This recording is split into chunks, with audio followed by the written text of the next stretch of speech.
Done. Good to go. So this is going to be a replay cast of Division C East between HOTS Frandos and Ice Crown Citadel Kawaii. And someone's in my chat. So, embarrassing. Someone's watching. But this took place. When did this take place? I should be prepared for this.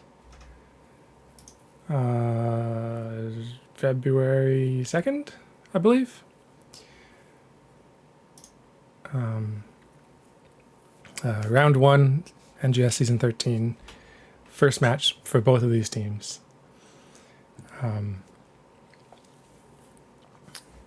I have all the information here. The map bans: HOTS Frandos banned Battlefield of Eternity and Tomb of the Spider Queen.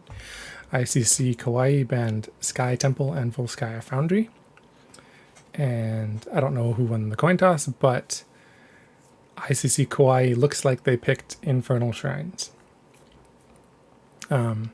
As for the draft, this is a replay cast, so I don't have that to visualized, but I do have the replay loaded into Stats of the Storm. So the first ban was Illidan, followed by Johanna, and then Brightwing, and then Rhaegar. So Johanna and Rhaegar banned first, not too surprising. Brightwing, annoying healer to deal with, so I understand that. The Illidan ban is the most interesting one there. You'll see the heroes picked, so I'm not going to go through the full draft. But the second ban phase was Dahaka to get rid of a global, and then ICC Kawaii banned Phoenix, which is not a particularly common ban that you see. Chat saying Illidan is a target ban, which that's kind of what I figured. Most people wouldn't just ban him for the sake of it. So that was how the draft went. I'll introduce the team so you'll see what they actually picked in just a moment. Switching the views. And starting the game. So on the left side, we have HOTS Frandos with Fur on Irel, Bacon on Anna, Cutie Puppy on Hanzo, Kawaii, Hawaii. I'm not sure if it's trying to be cute or Hawaii, but on Malfurion. And who did I miss? Bacon on Tassadar. For ICC Kawaii, we have the Lich Queen herself on Leoric. Oh man, they're all stacking on top of each other. Tom Jen on Muradin. Cthulhu on... who is he on? Orphea. Jake Yaz on Vala. Muegar on Anduin. I believe that's everybody. First talents, we have Simple Geometry, so Scatter Arrow build. We have Sleep build. Big sort of brawl happening mid. Nice route from Anduin, keeps the Mal'Ganis from sleeping the whole team. And just trading damage. We have Dwarf Block. Looks like Q build for Orphea. Big jump in from Muradin for the stun, but no real follow-up right under towers. Vala's auto attack, and Austin Renewal for Leoric. So those are all the big, builds that we can expect to see. As Tassadar gets collapsed on and annihilated by the Orphea. Not sure what he was doing all the way out there, but big capitalization on the side of ICC Kawaii. That Orphea doing a ton of damage already. 4,000 for Hanzo, 5,000 for Orphea. And the chase is not let up. Mal'Ganis barely escaping with his life as Tassadar returns. The wall is good and a lot of damage comes out, but with the tank so damaged they can't really re-engage. So it looks like the invade may happen.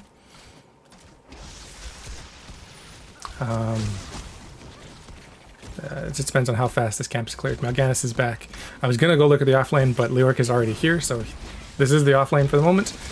As 5 men for ICC Kawaii, or 5 individuals, not necessarily all men, and only 4 for HOTS Frandos. The camp is taken by Kawaii. They still have an experience lead from the kill, so the Lyric rotation was not detrimental for them, and they just rotate down the bottom camp. Again, I want to see the off lane, but they're not in the same lane, not actually fighting each other, so stick with the 4 versus 4. Not actually taking the camp as they only I was gonna say they only had the level 4 advantage, but now they got the Hanzo kill, and now it's the man advantage, and level advantage is gone. But 4 versus 3, that should be more than enough. Meanwhile, the Khazra camp did almost take down the tower because it was not really defended as the team fight was bottom. So definitely a macro advantage for ICC Kawaii, who has the option to take both of their camps now. Looks like they're opting for mid because it was closer. They may not get their summoner camp before the objective, but it is going to push the same lane as the objective, so it could just get cleared out. Not too bad, and they can save it for later if they choose to. We have a very active group of people in chat, hopefully enjoying the show. Level 4, all the talents look kind of as I would expect. We do get electric fence, so it's not going to be shield on Tassadar. As HOTS Frandos looks like they just want to get to 7 before they fight. So it's going to be, looks like an easy clear on the camp. Maybe not. Here they are. Wall zones out the Muradin. He still got jump, but there's no reason to use it. As Leoric, the Lich Queen, just taking 22 Shrine minions kind of casually. The rest of ICC Kawaii not really engaging. It's just Leoric doing the Shrine by him/herself, depending if you're counting the character or the player. As Muradin gets a good Stormbolt, followed with a good root, but Anna's healing is just right there, point blank. Healing darts to the face. Sounds like it would hurt, but it heals instead. You're all jumping in, but 32 to 18, this shrine ought to go over to ICC Kawaii unless something crazy happens. Burden jumps out, pushing the limit a little much. Vala also getting low, but not really in as much danger as the focus was on Muradin. And the Punisher goes over to ICC Kawaii. The leap goes in right on the wall, but no follow-up damage. However, the Punisher didn't get baited over, so there's no keep damage on him, so he's going to take a little longer to go down, do a little bit more damage. Or if you're getting some good Qs, getting some good damage on the Morganis. The Punisher stun is good, the Stormbolt follow-up is there this time, and Morganis gets annihilated. Hanzo finishing his Q quest in the meantime. Muradin doesn't want to leave quite yet, but with no minions, he's taking a lot of damage, armor reduction, and backs out. Bot lane, Lich Queen seems to be winning out against Durell just a little bit, but no kills there. Meanwhile, Muradin doesn't want to give up, wants to push this building down, but can't quite find it. Looks like they're going to go to their camp. We'll have to see if they time this with the next objective or just take it now. The bottom camps will be up, so they could be the next point of contestation. Leoric just Wraith walks away from the wall, so the gank is not successful. One of the benefits of taking a Leoric. He's one of the bruisers that's very hard to kill if he doesn't want to die, if he plays safe. But in the meantime, HOTS Frandos gets to take their camp this time, uncontested. They do have to deal with the offlane at some point. Urel's up there. But the bottom camp is going to be the focus for both of these teams.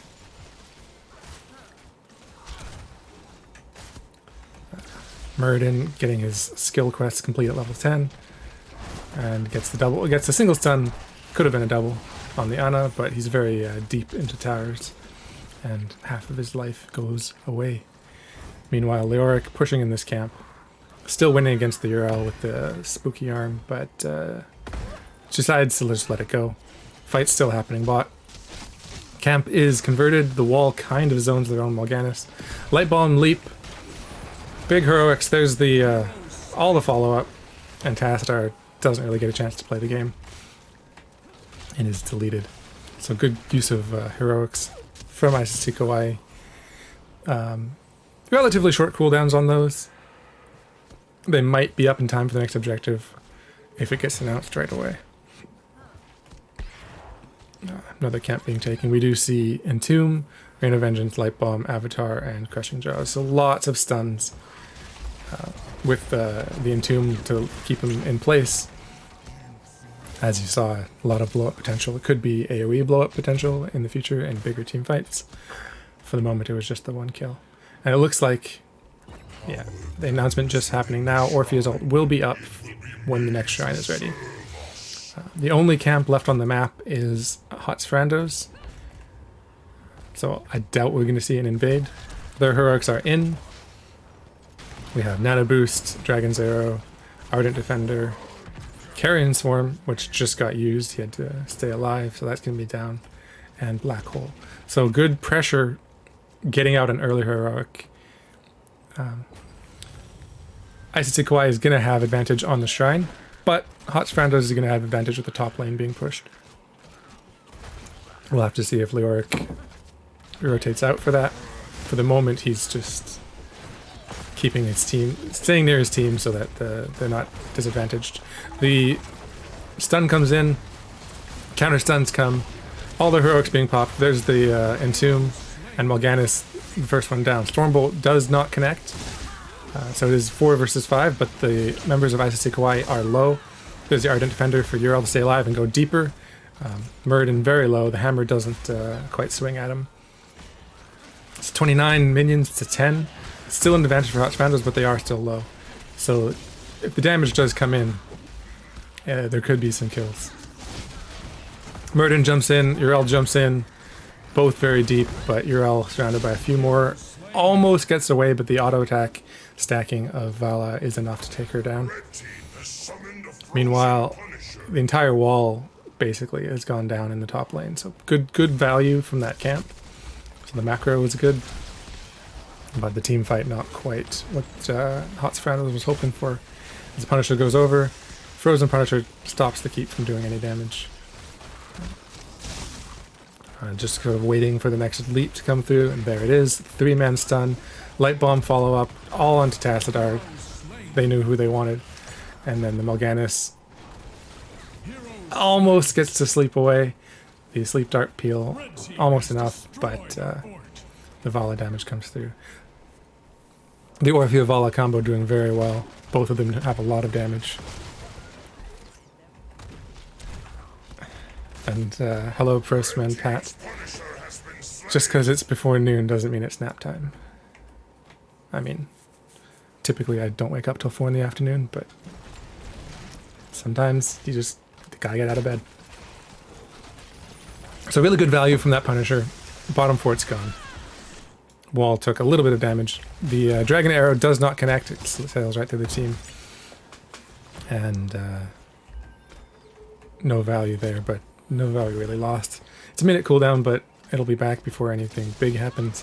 Minor camp invade. They do have talent tier advantage, but there's only 4 of them. Here comes Leoric. Now it's a 5v5, but with ICC Kawaii zoned out, the Ural Hammer is good to stop the Light Bomb. Here comes the Black Hole to zone the team back, but Leoric is just standing on the point for a long time. He trades out for Muradin, and Tassadar gets killed by the Orpheus in the back as the tanks are too busy on the point. No real peel. And with Tass down, the damage isn't there, and Mal'Ganis goes down as well. So, good use of zoning and backline pressure to get those kills and get the advantage. Orphea almost gets the Ana in the back, but doesn't quite chase as deep as maybe I would have, although I probably would have died. I like to chase. But mid fort goes down. 13s are almost here for HOTS Frandos. Tassadar getting some big damage, whittling away at those Khazra so they don't do too much to the wall, hopefully. The wall does trap the Muradin, but he can just jump over it. Ural goes in, pushes the team back so they can get the clear on the camp. Meanwhile, Leoric just pushing in a wave to the top, doing a lot of damage to that fort in just a moment. They're bush camping. Ooh, there goes the Dragon's Arrow, hits the Leoric. Big stun on him, second stun from the URL, but the team isn't quite close enough. And meanwhile, there's a big fight bottom. Tassadar throws out the black hole, but he dies in the meantime. The bush gank was good to catch the Tassadar as they were rotating up to kill the Leoric, and Hanzo gets shot down by Vala. She's at 161 stack, so definitely getting some auto attack value there. And with the Manticore and the healing, she's doing a lot of damage and has a lot of sustain as well. She could have gone Gloom for the Tassadar, but another way to not take Tassadar damage is to kill the Tassadar, and that seems to be what they're doing, as they've been focusing him quite a bit. He's died 5 times now. He seems to be the first target in every fight. He doesn't have a lot of escapes. He kind of roots himself when he does his Qs, so yeah, definitely vulnerable for some dive. And with the Light Bomb leap and big follow-up damage, they can definitely dive somebody. The top fort did not quite go down. Urel's clearing up a camp to prevent that from happening. But there's no pressure. With the 16s, HOTS Frandos has no desire to fight. And they're just going to give this Punisher over. They should be able to bait it over the wall, lose the keep, but defend the game. Urel being chased sort of runs into the team. Might have another jump in just a moment. Pops the Ardent Defender, gets a little bit of healing, jumps over the wall, but there's Valor right there waiting for her. And yeah, unfortunate. It did buy some time for her team to apparently take the bottom camp was the choice. But they don't have the defense quite ready yet. Here comes the leap. Does Muradin follow it? Yes, he does. He jumps right in. But the stun isn't quite there, and Hanzo jumps over. The Light Bomb catches the Mal'Ganis, but he's able to carry and swarm out, and no kills beyond the URL from earlier. So the keep does go down. Punisher's about half. There's still the opportunity to defend the game. ICC Kawaii has no interest in trying to end it, and just wants to get more value. Takes the safer option. URL's about to come back, 5-man defense. They may have gotten some core damage, but could have been wiped and given the opportunity for HOTS Frandos to come back. Big damage onto the Orphea, taking tower shots. Almost goes down the life grip is there, and then scatter arrows almost take out the Mal'Ganis. Survives with double-digit health. So some near kills going on, but no more actual kills, just some damage. Another invade. Talent tiers are equal, but there is a 3-level advantage, so stat-wise, fighting into ICC Kawaii is a dangerous gambit. So HOTS Frandos chooses just to back off, give up the camp, it's not worth dying for, and try and get some soak. More camps being taken, paint the map red, wait for the next objective. Don't force anything you don't have to until you see them split on the map. Leoric, with his Wraithwalk, going to be safe. Can get a little bit closer to the enemy team and maybe isolate somebody, but really just wants that 20. There it is. Do we get the Buried Alive? Vala immediately going Fireflight Quiver. We do have the Buried Alive. Rewind on Muradin. Rewind should be taken out of the game, but that's just my opinion. Light Bomb upgrade, Inner Fire, Orphea holding. Are we going to get the Q reset talent? A big root onto Mal'Ganis. He pops the Carrion Swarm, but it's too late. The Dragon's Arrow comes in, but he's already dead, so it does connect, but you can't peel if they're dead. And the Black Hole just to follow up on the stun.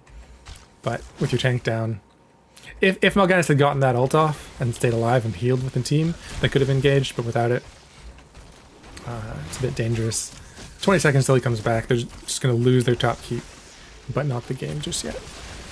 So it's unfortunate that he went down, but not going to be the end of things. Tons of damage coming into the URL to heal her up to full.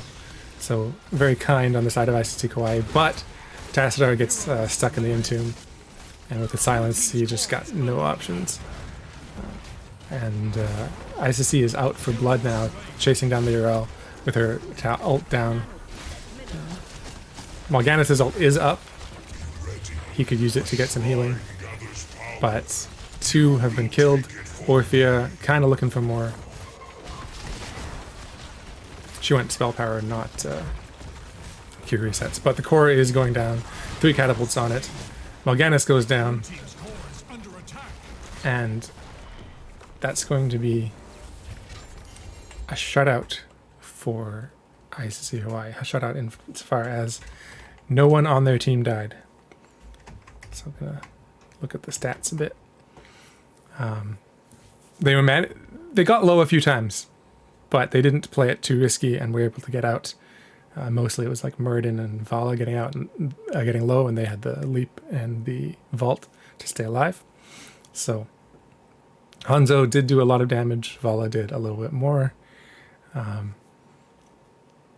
It's to be expected when you're backing off and some of your team members are dying. You're not going to be able to do as much. Experience-wise, Leoric definitely soaked a whole bunch. Seemed to be winning that offlane matchup. We'll have to see how Irel chooses to adjust for the future.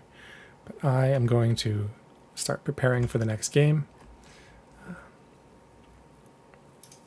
The next map is just loading up game number 2. Towers of Doom.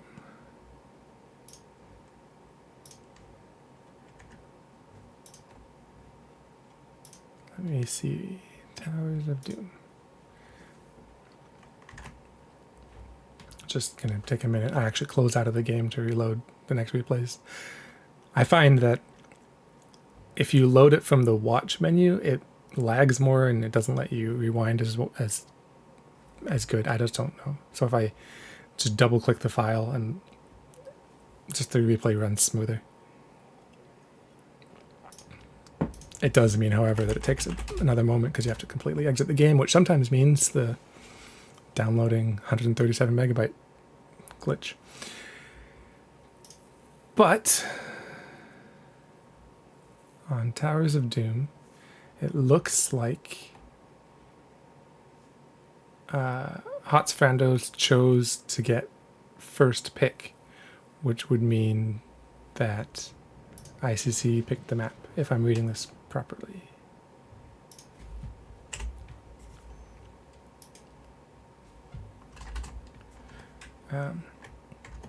Going to Stats of the Storm, it looks like Dahaka was banned out, followed by Joe, then Leoric, and again Illidan. On the second round of bans, it was Deathwing and Sonya banned out. So I will not do the full draft, but I will show you the teams now. So this time starting in the red corner, we have ICC Kawaii. We have Lich Queen on Zol this time. Cthulhu on Tyrael. Tomjin on Muradin. Jake Yez on... Who is that? Oh, it's Vala again. And Moegor on Stukov. On the other team, the blue side, we have HOTS Frandos with Dalzim on Phoenix. H Kawaii on ETC, Fur on Diva, Cutie Puppy on Genji, and Bacon on Rhaegar. It looks like HOTS Frandos is doing an interesting rotation, not going straight up for the mid. I don't know what's going on. Diva doesn't have a talent bar. I'm sorry, I don't know how to fix that. That's sort of a replay issue. Or Aliob's issue or something. But yeah, HOTS Frandos is going to focus bottom and just go straight to the double soak. Some big damage coming in mid for both teams. Dalsim doing the Arsenal synergy, getting some big phase bombs on the enemy team, but gets low. Takes it, stands in the silence for a moment, gets very risky, doesn't warp out quite as early as I might have, but stays alive. Meanwhile, Cutie Puppy going in for the gank onto Zul. Shield is down. Shield is used. There it goes. And he goes in for the dive. Gets some big damage. Cutie Puppy does dash in to block him, But the team is there, the root's there, and the mech goes down. Stormbolt doesn't quite connect. The Tyrael stun and silence do, so the double support coming in, and D.Va gets fully killed off, so that was well done. Oh, D.Va has talents now. Interesting. Maybe her mech dying fixed it. So we do have that Arsenal synergy build coming from Phoenix. We'll see where he goes from that. Totem build, block party, liquid cooling. On the other side, Shade, so he evades basic attacks. Super annoying if you're an auto attack hero. Dwarf block, True Shot Aura, Creed of the Hunter, and Low Blow. So we have the auto attack Vala yet again with True Shot Aura for extra damage this time, so that's going to be a little scary. The Low Blow from the Stukov following up the stuns from the Tyrande. Oh, and there's the kill onto the Phoenix, the silence there to make sure he doesn't warp out. Alone versus 4, he was a little bit deep. But yeah, the Stormbolt into Lunar Flare into silence is a deadly combo, and it seems to be working out so far. Camps both taken bot lane, pushed into towers, so ICC Kawaii getting a lot of value. As Prosan Pat says, Fiend Sad, that's the emote for Phoenix crying. Also the name of one of the teams in this league. The cleanse is good to save Phoenix from the Lunar Flare, as he charges up his phase bombs for the big splash damage. But the 2 healers enough to keep their team healthy, even with all that damage coming in. Objectives respond. Muradin is taking bottom. Doesn't get interrupted. Rhaegar was going in for it, didn't quite get close enough. Big CC chain onto Rhaegar, but the ETC peel is there. As the damage comes in, Genji seems to be taking the most of it, even though he's behind the ETC. Phoenix doing his best. Meanwhile, top objectives were traded out as the ETC gets stuck in a silence and killed, but a lot of counter kills. The Phoenix just standing there shooting away. 3 go down, almost 4 on the side of ICC Kawaii.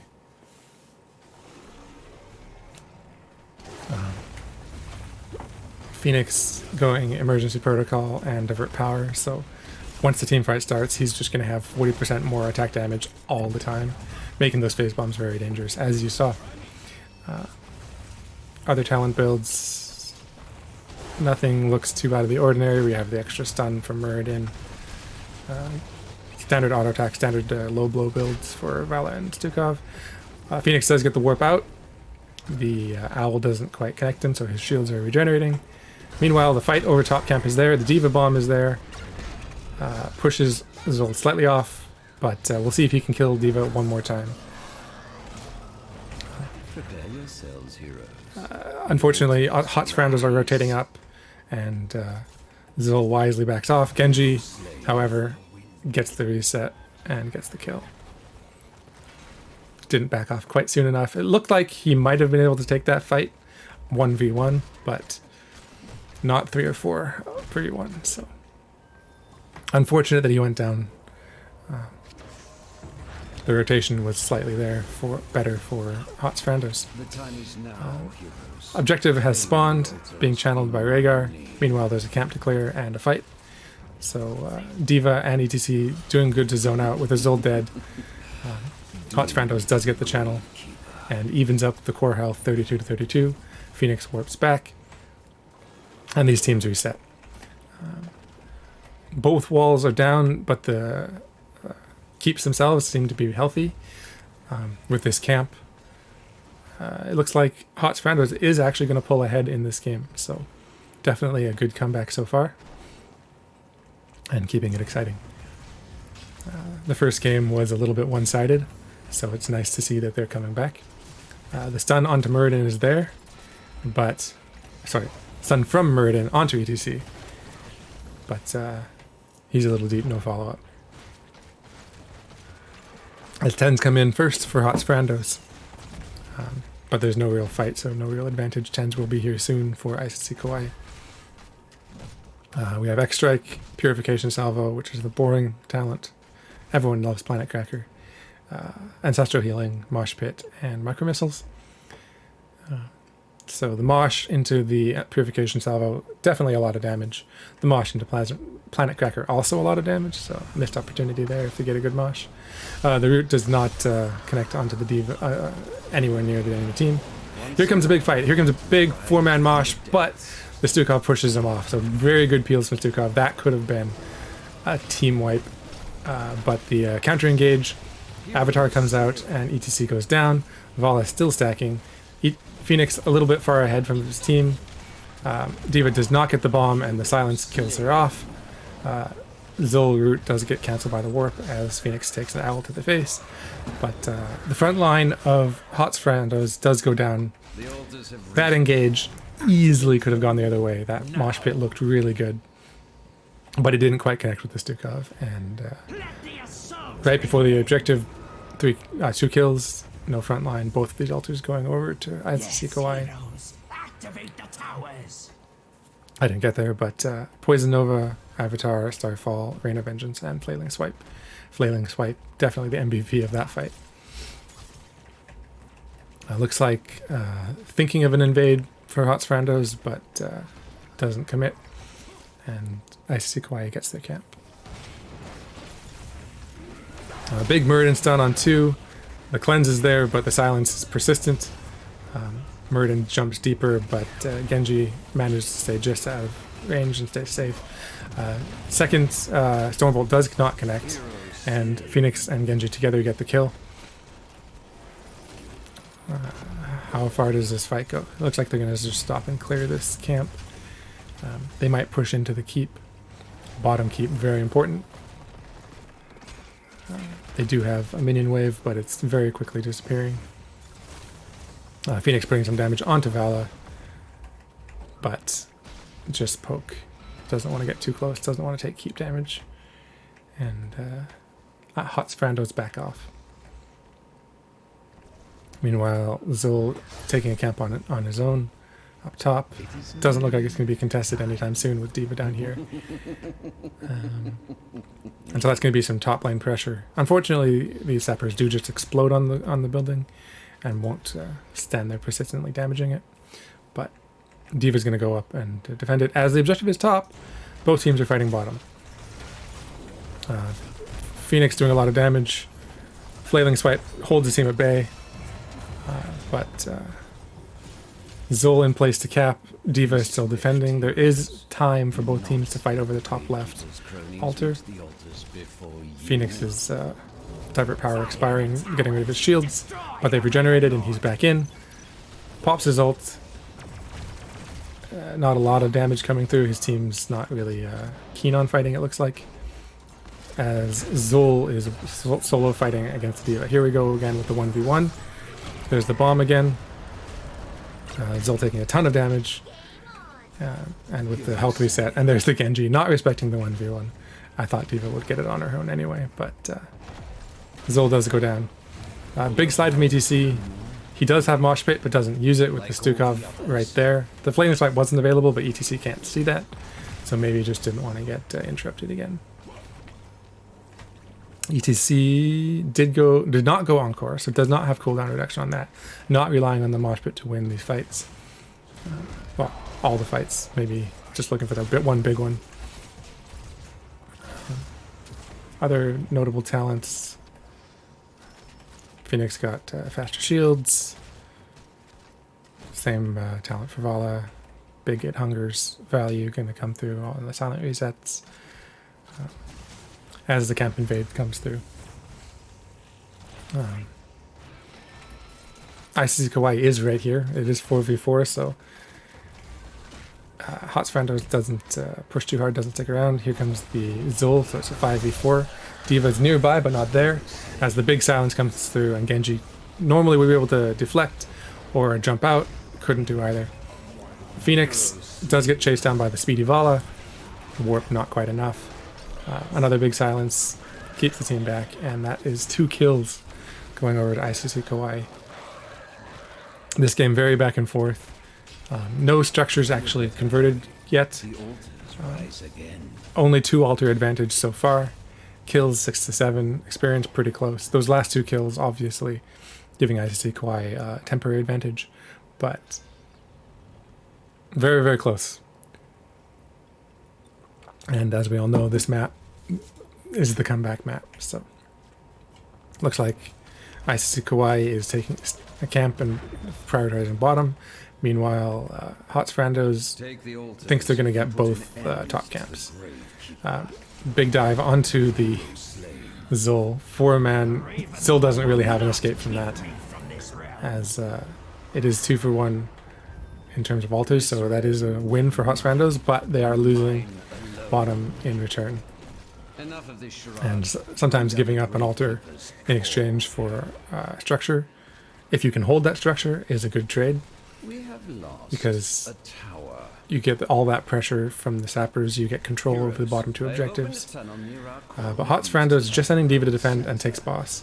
So that's going to be 16 to 16. The Diva Bomb not quite there. It does get stunned out, has the dash, but the Vala vault damage does come through to confirm the kill. And 1 sapper, 2 sappers go in for 2 more core damage. So Vala at 179 stacks, definitely doing a lot of damage. That Diva without her mech, very vulnerable. And ICC Kawaii just gonna hold the bottom point, send Zul to double soak, and keep this. The next altar is bottom. As long as they have this, it's very hard to contest.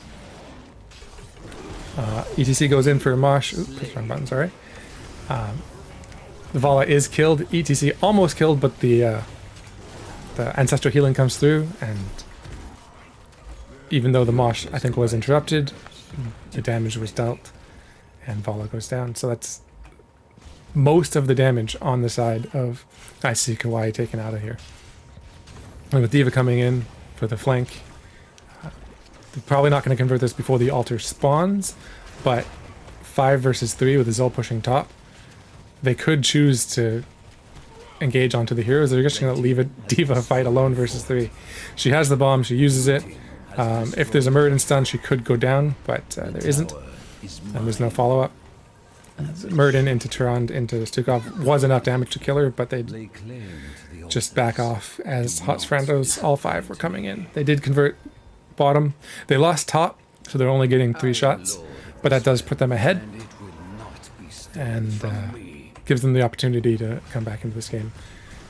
Zul, however, going uncontested as 5 are still bottom for this invade, is pushing 3 sappers in. We'll have to see if Diva makes it back in time. The minions get there just in time to buy some space. If Zul can clear these very quickly, no, Diva is there to push them back, and we'll hear the sound if they go in, but Diva should be able to not let that happen. So very, very close there. As the 4v4 chases on, Diva Met goes down on top, but the Genji's there, big damage. Avatar comes in to keep Muradin alive. The counter silence from Stukov is big. Big damage from Vala. Phoenix doesn't look like he has a warp. I'm not sure. He's not using it for sure. Rhaegar just barely keeping everyone alive, except that Genji gets taken down in the back. I'm not quite sure what hit him, but it was seemed to be very long range.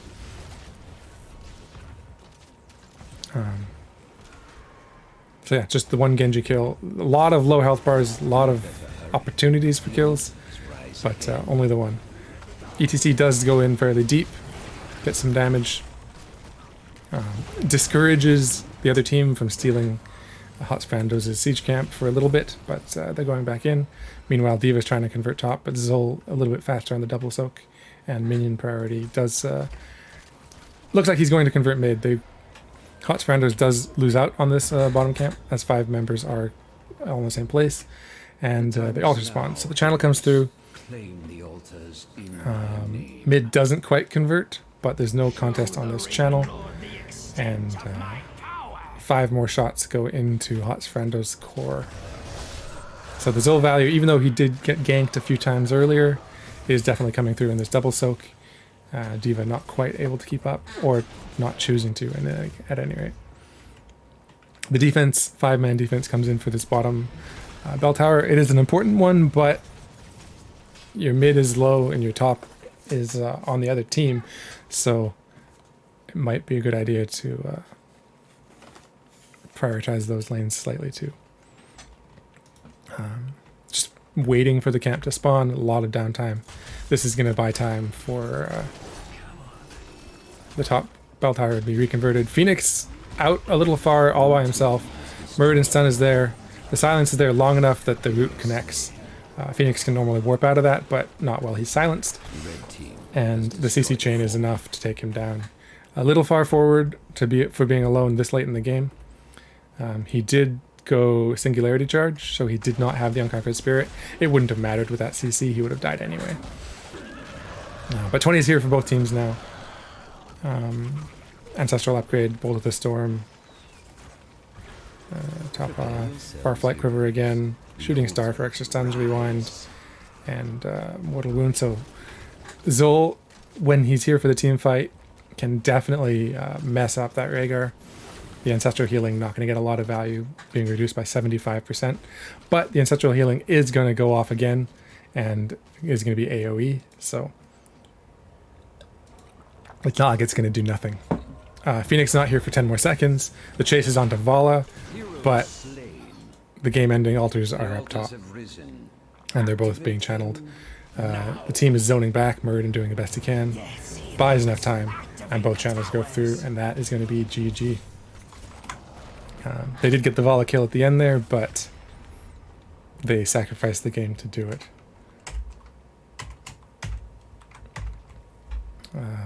So that's going to be, just mark this, 2-0 for ICC Kawaii. That second game definitely a lot closer, 9 kills to 10. Both teams did get to 20, but just a little bit better macro with the Zul push, and they did the kills for ICC Kawaii were generally before altars, and so they had the priority there. So GG's to both teams. Phoenix did do a ton of hero damage, even more than Vala this time, but Zul had the better soak, 27,000 to 17,000. So, I mean, that was basically the difference with the lanes being pushed out and the experience lead. So, definitely props to the Zul there, even though died 3 times. Mostly early, just to ganks, being outnumbered. If Phoenix had gone up for the ganks more often, or the Genji actually was doing that role, Zul could have died more, and that might have been enough to turn the game around. But yeah, they did it early. If they'd kept doing it, it might have been enough. But Zul didn't really die late all that much, so definitely got value. So, yeah, GG's to both teams, and good luck in the next.